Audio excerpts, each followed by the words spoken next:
Hey guys, it's Colin here at eTrailer. Today we have here a 2018 Honda CR-V. We've been test fitting some bike racks. This right here is the Swagman Current.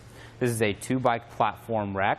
So as you can see, our bike is going to be sitting on top rather than compared to a hanging style rack where it'd just be holding by our top tube right there.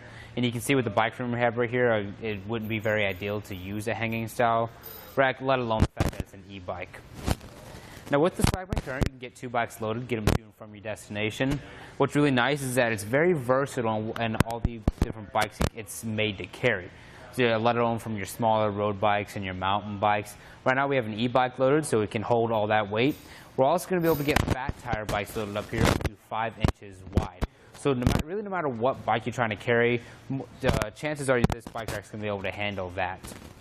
Now it is going to have weight capacity of 50 pounds per bike, which like I said, is going to be more than good enough for a lot of your e-bikes and fat tire bikes out there. This one comes in just about 40 to 45 pounds. One thing I do want to advise is that you always remove the battery if you are going to use this for a e-bike, because that will just not only take weight off, but you also will be able to be stored in the vehicle. It makes it a little bit safer as well. Now what's nice is that like a lot of hanging style racks, we can tilt this away from the vehicle to gain access to the trunk. There's a green handle on the inside. We're just going to come in here and pull that, and then tilt it away, just like that. You can see how it's a very nice angle away from the vehicle to make sure that even with the longer hatches, if you got multiple vehicles, that your hatch is still going to be able to clear. You can see there was plenty of clearance between our hatch of our CR-V and our bike. We got plenty of space to slide in, grab whatever cargo equipment, maybe even a lunch that it might need out of the trunk. When tilting it back up, make sure you grab a hold of the bike rack itself and not near the bike's loaded. Just push up until it locks into place. So each bike's going to have 3 different points where it's secured. We have 2 of those points, one on each wheel. You can see the green straps on our wheels securing it into the cradles. Those straps are going to be long enough for a fat tire bike, so it's nice that they come with that longer strap. So some other platform racks, even though they can carry a fat tire bike, yeah, you got to get a separate adapter kit to be able to do that. We're also going to have a frame hook putting downward force on top of our bike, forcing it down into the tray. The hook is lockable. There's going to be a lock cylinder on the button so that once you lock it up, you're not going to be able to push in on it to get the hook off. Now I'm going to go ahead and unload the bike. Pretty easy to do. I'm just going to push it on the tab right there and pull the strap out. And then we'll do the same thing up front with our other strap.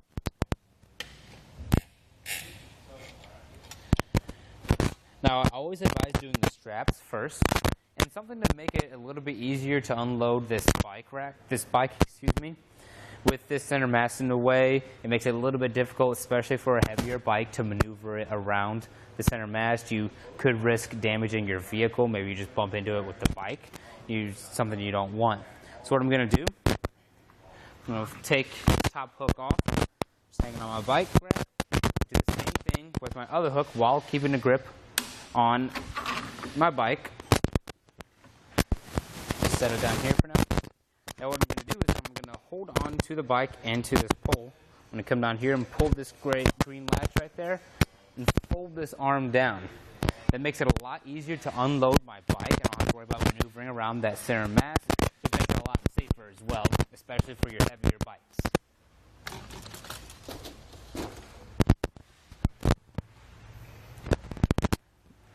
Now when you're done, you do want to make sure that you replace everything.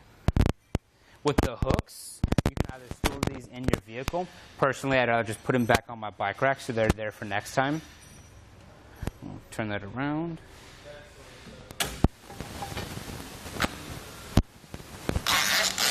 We'll do the tall one first and then our shorter one.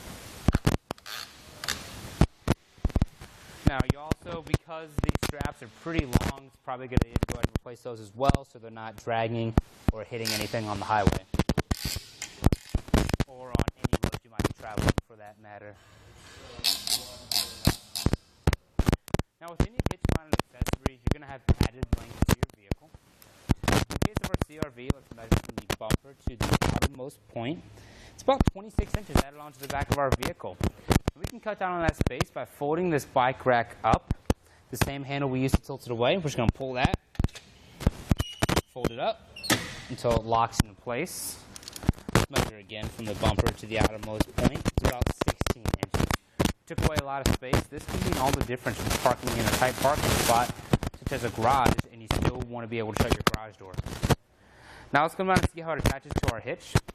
We'll have a 2-inch by 2-inch hitch receiver on our Honda CR-V. You can see there's a sleeve right here on the inside of the receiver.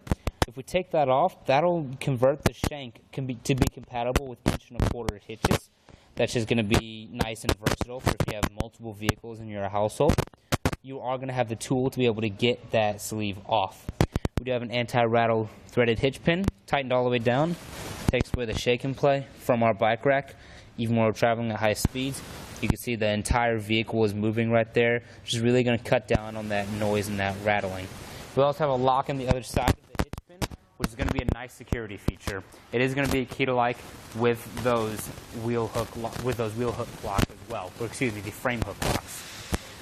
Well, I hope this information helped you out, but that's going to do it for our test fit of the Swagman Current on our 2018 Honda CR-V. Here on our test course, we'll start by going through the slalom. This is going to show us the side-to-side action. This simulates turning corners or evasively maneuvering. Once we get to the alternating speed bumps, we'll see the twisting action. This will simulate hitting a curb or pothole or driving over uneven pavement. Once we get to the full speed bumps, we'll see the up and down action. This will be just like driving in and out of a parking lot, parking garage, or driveway.